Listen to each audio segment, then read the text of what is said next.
We are Kasador, this is our song Big Man Key, and you're listening to Music Fit Radio.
Welcome to Music Fit Radio, the education station for bands, brands, and fans building a sustainable creative life on stage and off.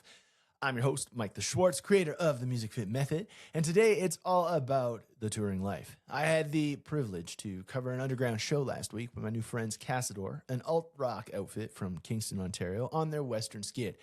The boys and I sat down and we got to talk about what touring looks like from their side of the fence. First the sound, then the system. Let's get to work. Right out the gate, it was clear the boys loved being out west. We just in BC, and it's, something that is always nice there is that they have mountains and a whole kind of different, environment than we do. So flying in, you feel like you're not playing at home anymore, because we've been around Ontario a bunch, and it feels like it is good, but it's like you're still at home. You can go home after, but here is like you're just starting what feels like a real tour. I was curious to know how much sports influenced their music. Growing up, playing, in particular, hockey, and then Boris, soccer and hockey as well. I think a lot of the music that you listen to, you would listen to before playing a game at practice. If you're playing NHL on the freaking... The first time I heard Smells Like Teen Spirit was in a hockey dressing room. And I think even and then you go to shows at the arena, where the team plays, and I feel like it's pretty integrated, and also it kind of has that energy that was a big part of life growing up, so I think it does pair well, and we've had a lot of pairings with pro sports leagues now. Yeah. So I think it does, and for us it seems in quite a lot. Knowing that, I was very curious to see what a day in the life was. These guys slept a combined total of 40 hours. It was you kind of run on fumes, and we've been running on fumes for a bit. And I think it was our first day off yesterday, so we just took that basically the entire day to sleep. We've been doing this for a while, so I think we're pretty good at we do get on each other's nerves sometimes, but we're pretty good at keeping it pretty light, and we have the tour. I don't tour secrets down, but we're all pretty experienced at touring, so we know what we're getting into. So I think expectations are generally pretty on par. And even the most experienced take a beating on the road. All of the above. A little bit of everything. I made some changes. Just show them your thing. What's that? Oh yeah. Let's see. Gnarly. What do you call these? Hematoma? Blood blisters. Oh yeah. Little blood blisters. Honestly, it's not the best sign. Actually, this might be a sign of some adjustments I have to make in holding the stick, which I was about to say. A couple of years ago, I think I reapproached ergonomics on the drum set. to make it so that you're not overworking your body more than you have to. So it was a much more technical approach than I'm used to, but it's paid off. Like you can actually sustain, right? Yeah. So you've been hitting harder lately, haven't you? I have been hitting harder. A little bit. Jokes aside, what happens if you don't take care of yourself? Chronic pain? I don't know. You had a wrist thing or something. Didn't you have like an arm thing or something? I think over the years, I mean, we probably all have. Over the years, like you get little things that you have to address. So it'll just progressively get worse, and then, you'll feel incapacitated. Like you want to be able to just freely play your instrument. And with that said, I want to know what makes them feel good out there. We do. We've been doing like a lot of vocal warm-ups and stuff, and I do like stretching, and then because I've adopted high kicks into the set a lot, and like it's just like a lot of leg movement. So I've been doing a lot of like stretching, enough water, but yeah, vocal warm-ups. Gotta hit the practice pad, sure. But yeah, also like warming up your fingers. Gotta do that, stretch. The boys shared with me what they're most excited for about the UK. I feel like the support in general. I feel like Europe, The culture, yeah. the culture lends itself to wanting to support live music still. Yeah. You'll get venues that have a lot of built-in crowds already. And I was curious to see if they'd have any downtime to enjoy it. Honestly, not really. No, Like 2 days off. One of them we have to It's drive. gonna be a slog, yeah. Are we gonna try to catch a soccer game? We might be able to in Scotland. We're gonna try and catch like a third division Scottish league game. And with that, I wanted to know, what was the biggest misconception about touring? It's hard to tell what a misconception is because my version of reality is like pretty tempered this one. But like you can have a really good show, even in the same city. You play to a really good crowd, and you go back again, and like no one is really there. You feel like you should be growing, and maybe you will over like a longer period of time. But there are a lot of ups and downs. It can be easy to get discouraged. I think it's just like the little blips. So you're saying it's not like it's not A to B. It's not linear. Or A to C, but Always it's like linear. getting A to Z. Yeah. Not getting discouraged really is like the hardest thing to do. Yeah. The only thing that comes to mind for me really is like you got to do a lot yourself. Like a lot of bands think like once they get an agency that like everything is going to be like sorted for them, but like they're only going to do so much for you, and like they are never going to care about your career as much as you do. So there's always more that you can do to make that relationship stronger. And kind of like with any like manager label kind of thing, like none of them will ever care about you like you do. So you have to just like keep that in mind. You were mentioning earlier like an athlete, like just because you have like an agent as an athlete doesn't mean that now that they're helping you get opportunities, you don't have to train as hard. You have to train harder. Exactly. Right? Gotta keep it light. All good bands have a walk-up jam. We had a funny one a long time ago, so it's not my go-to now, but we used to walk up to Love Me Sexy by Jackie Moon.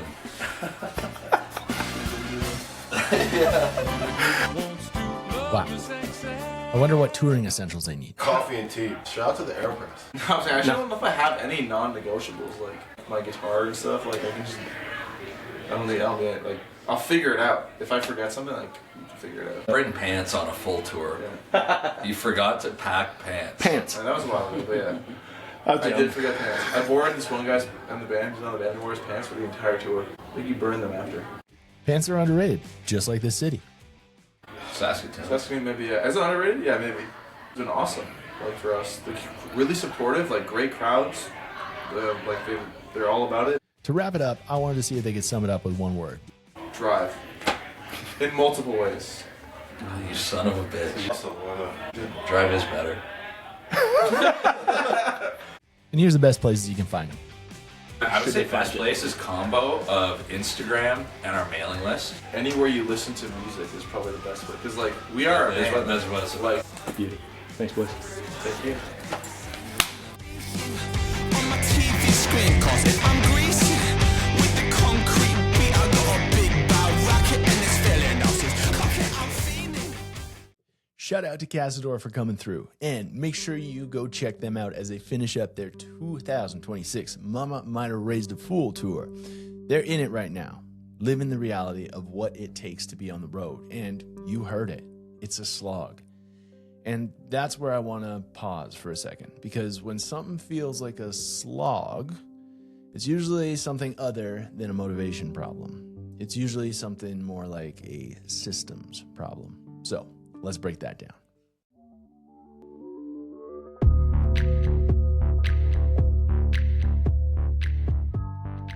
romanticize the road, but most tours aren't built for performance. They're built for survival. And eventually, survival turns into burnout. What if the problem isn't the artist, but the system that they're operating in? Artists create music in environments designed for inspiration. Retreats, writing camps, space to breathe. Then, they take that art out onto the road, into a system designed for output at all costs. More shows, more miles, less rest. That is not a creative system. That is a stress system. And just like in sport, when the load exceeds your capacity, you break. So let's talk about creative sustainability on the road and 3 ways that we can start doing this better. Let's get to work.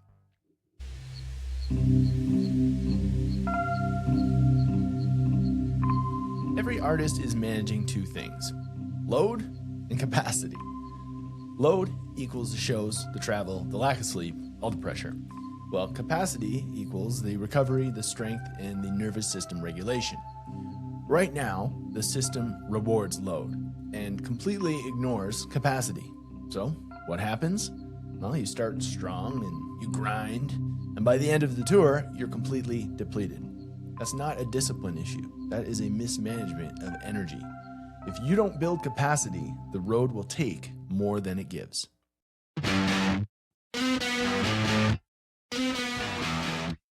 In sport, performance isn't constant.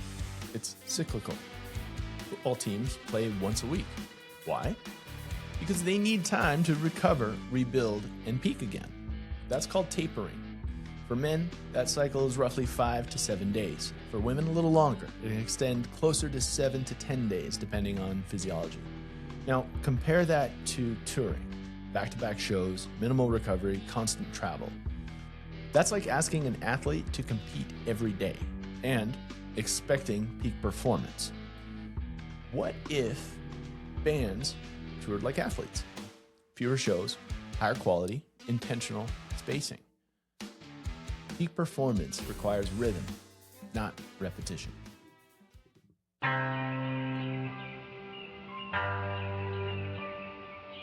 This is where I think bands like Kasador are onto something.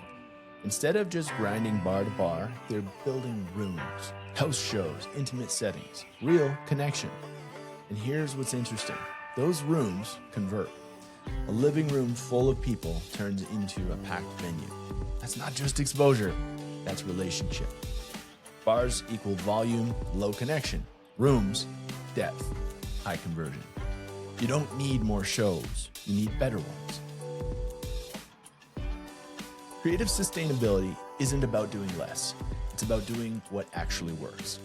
Managing load and capacity, building in recovery like an athlete, and choosing depth over distance. Because the goal isn't just to survive the tour, it's to still love the music when it's all over. If a system burns out the artist, maybe it's time to build a better system. What do you guys think? This is exactly what I break down in the Music Fit Method, how to build a sustainable career on stage and off. And I'm interested in hearing what you have to say. So feel free, share this out with someone you care about, and we'll catch you on the next one. Peace.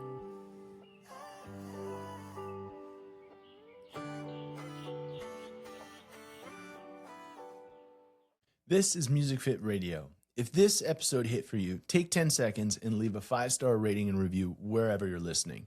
That's how this message spreads and how we start building a more sustainable music industry for everyone. Because at the end of the day, when you hurt less, you can play more. Rah!